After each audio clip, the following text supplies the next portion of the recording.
नमस्कार दोस्तों, स्वागत है आपका आज के राजस्थान के मुख्य समाचारों में। तो दोस्तों, राजस्थान की तमाम बड़ी खबरों को जानने से पहले आपसे रिक्वेस्ट है कि इस वीडियो को लाइक और इस चैनल को सब्सक्राइब कीजिए और बेल आइकन के नोटिफिकेशन को ऑन कर लीजिए। तो दोस्तों, सीधे चलते हैं आज की सबसे पहली बड़ी खबर की ओर। उपचुनाव की घोषणा फरवरी के अंत तक संभव। खर्च सीमा 28 लाख से बढ़ा 30.80 लाख की। प्रत्याशियों को ऑनलाइन आवेदन से लेकर खर्च सीमा वृद्धि का मिलेगा फायदा। जी हां दोस्तों, आपको बता दें कि राजस्थान की 4 विधानसभा क्षेत्रों में उपचुनाव की घोषणा फरवरी के अंत तक संभव है। इसको लेकर निर्वाचन विभाग ने तैयारियां पूरी कर ली है। ऐसे में अब सिर्फ भारत निर्वाचन आयोग की ओर से चुनावी कार्यक्रम जारी करने का इंतजार है। निर्वाचन विभाग ने मंगलवार को चुनाव वाली जगहों के चारों कलेक्टर एसीपी से कानूनी व्यवस्था का जायजा लेकर चुनाव कराने के मुद्दे पर बात की है। उपचुनाव के दौरान प्रत्याशियों के होने वाले खर्च को 28 लाख से बढ़ाकर 30.80 लाख रुपए कर दिया है। वहीं राजसमंद, सहाड़ा, सुजानगढ़ और वल्लभनगर विधानसभा क्षेत्रों में उपचुनाव होने हैं। कोरोना महामारी के चलते राज्य की 4 विधानसभा क्षेत्रों के लिए होने वाले उपचुनाव में प्रत्याशी अपने नामांकन पत्र ऑनलाइन भी भर सकेंगे।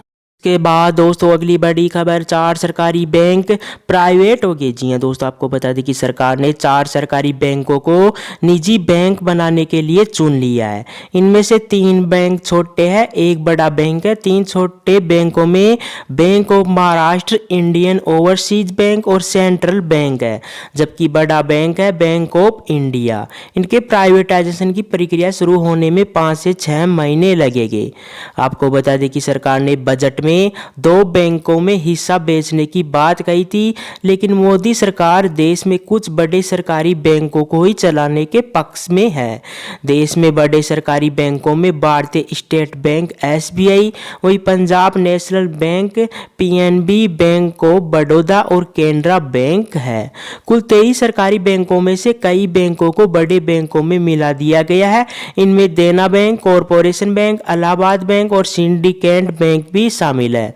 हालांकि सरकारी बैंकों को निजी बैंक बनाने से राजनीतिक दल बचते रहे हैं, क्योंकि इसमें लाखों कर्मचारियों की नौकरियों पर भी खतरा रहता है। हालांकि सरकार यह पहले ही कह चुकी है कि बैंकों को कम करने या निजी करने की स्थिति में कर्मचारियों की नौकरी नहीं जाएगी। वहीं आपको बता दें कि देश में बैंक ऑफ इंडिया 6ठे नंबर का बैंक है, जबकि 7वें पर सेंट्रल बैंक है। इनके बाद इंडियन ओवरसीज और बैंक ऑफ महाराष्ट्र का नंबर आता है। बैंक ऑफ इंडिया का मार्केट कैपिटलाइजेशन 19,268 करोड़ रुपए है, जबकि इंडियन ओवरसीज बैंक का मार्केट कैप 18,000 करोड़, वही बैंक ऑफ महाराष्ट्र का 10,443 करोड़ और सेंट्रल बैंक का 8,190 करोड़ रुपए है। वहीं इंडियन ओवरसीज बैंक की स्थापना 10 फरवरी 1937 को हुई थी। इसकी कुल 3800 शाखाएं हैं। वहीं आपको बता दें कि बैंक ऑफ इंडिया 7 सितंबर 1906 को बना था। यह एक प्राइवेट बैंक था। 1969 में 13 अन्य बैंकों को इसके साथ मिलाकर इसे सरकारी बैंक बनाया गया। 50 कर्मचारियों के साथ यह बैंक शुरू हुआ था। इसकी कुल 5,089 शाखाएं हैं। वही बैंक ऑफ महाराष्ट्र 1840 में शुरू हुआ था। उस समय इसका नाम बैंक ऑफ बॉम्बे था। यह महाराष्ट्र का पहला कमर्शियल बैंक था। इसकी 1874 शाखाएं और 1.5 करोड़ ग्राहक है। वही सेंट्रल बैंक 1911 में बना था। इसकी कुल 4,969 शाखाएं हैं। के बाद दोस्तों, अगली बड़ी खबर, राजनीतिक नियुक्तियों के लिए बड़ा इंतजार। डोटासरा बोले अब बजट सत्र के बाद होगी। जी हां दोस्तों, आपको बता दें कि राज्य में कांग्रेस कार्यकर्ताओं को जिला स्तरीय राजनीतिक नियुक्तियों के लिए अभी और इंतजार करना पड़ेगा। पार्टी के प्रदेश प्रभारी अजय माकन ने तो नियुक्ति प्रक्रिया फरवरी के दूसरे पखवाड़े में शुरू करने का दावा किया था, लेकिन अब प्रदेश अध्यक्ष गोविंद सिंह डोटासरा ने कहा है कि नियुक्तियां बजट सत्र के बाद शुरू होगी। ऐसे में ये नियुक्तियां बजट सत्र और विधानसभा उपचुनाव होने तक अटक सकती है। डोटासरा ने मंगलवार को पीसीसी में मीडिया से बातचीत में कहा कि राजनीतिक नियुक्तियों के लिए प्रदेश कांग्रेस कमेटी को नाम अभी तक नहीं मिले हैं। राहुल गांधी के दौरे के कारण पद अधिकारी अभी नाम नहीं दे पाए हैं। वहीं इधर बजट सत्र के दौरान ही 4 सीटों पर विधानसभा उपचुनाव का ऐलान हो सकता है। आपको बता दें कि राज्य में जिला व ब्लॉक स्तरीय लगभग 85 समितियों में सदस्य लगाए जाएंगे। इनमें 30,000 से अधिक कांग्रेस कार्यकर्ताओं को नियुक्तियों को देने का दावा किया था।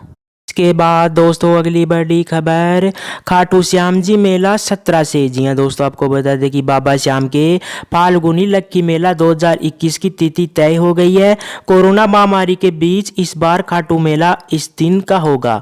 आपको बता दें कि 17 मार्च से शुरू होकर 26 मार्च तक चलेगा। पूर्व में खाटू मेला निरस्त करने का फैसला लिया गया था, मगर फिर कोरोना गाइडलाइन समेत कई पाबंदियों के साथ मेले का आयोजन करने की तैयारियां शुरू की गई है। आपको बता दें कि खाटू मेला 2021 में हर साल के मुकाबले 80% कम श्रद्धालु ही बाबा श्याम के दर्शन कर पाएंगे। वही मेले में रोजाना करीब 35,000 श्रद्धालुओं को ही ऑनलाइन पंजीयन से श्याम दर्शन करवाने का फैसला लिया गया है। ऑनलाइन पंजीयन के बाद भी सिर्फ वही श्याम भक्त दर्शन कर पाएंगे जो 72 घंटे के भीतर की कोविड जांच की नेगेटिव रिपोर्ट साथ लाएंगे। वहीं आपको बता दें कि फर्जी कोविड जांच रिपोर्ट लाने वालों के खिलाफ भी कानूनी कार्रवाई की जाएगी। मेले में भंडारों व निशान पर भी पूरी तरह पाबंदी रहेगी। मेला सेवा देने वाले सभी विभागों के कर्मचारियों को वैक्सीन लगवाने के आदेश दिए हैं। वहीं खाटू मेला 2021 में भीड़ का दबाव बढ़ने पर पंजीयन की संख्या भी बढ़ाने, दुलंडी पर मंदिर बंद रखने, डीजे झूले, बाहर से आने वाले झांकियों, पालिका द्वारा लगने वाले अस्थायी दुकानों, धर्मशालाओं में आने वाले भजन कीर्तन पर भी पूरी तरह पाबंदी रहेगी। वहीं धर्मशाला, होटल व गेस्ट हाउस में 3 दिन तक ही श्रद्धालुओं को ठहरा सकेंगे। एडीएम ने कहा कि मेले में सेवा देने वाले स्काउट गाइड, एनसीसी व स्वयं सेवकों की उम्र 18 साल से ऊपर हो। के बाद दोस्तों अगली बड़ी खबर, दिल्ली एम्स के डायरेक्टर ने कहा इस साल के आखिरी तक वैक्सीन ओपन मार्केट में आ सकती है। जी हां दोस्तों, आपको बता दें कि दिल्ली एम्स के डायरेक्टर रणदीप गुलेरिया को बुधवार को कोरोना वैक्सीन का दूसरा डोज दिया गया। इस मौके पर उन्होंने कहा कि जिन लोगों को वैक्सीन पहले देने का लक्ष्य रखा गया है, एक बार वह पूरा हो जाए, साथ ही मांग आपूर्ति में बैलेंस बना रहे तो वैक्सीन ओपन मार्केट में आ जाएगी।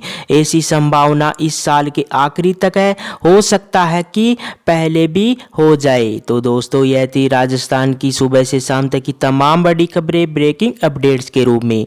दोस्तों आपसे रिक्वेस्ट है कि इस वीडियो को लाइक और इस चैनल को सब्सक्राइब कीजिए और बेल आइकन के नोटिफिकेशन को ऑन कर लीजिए। Thank you.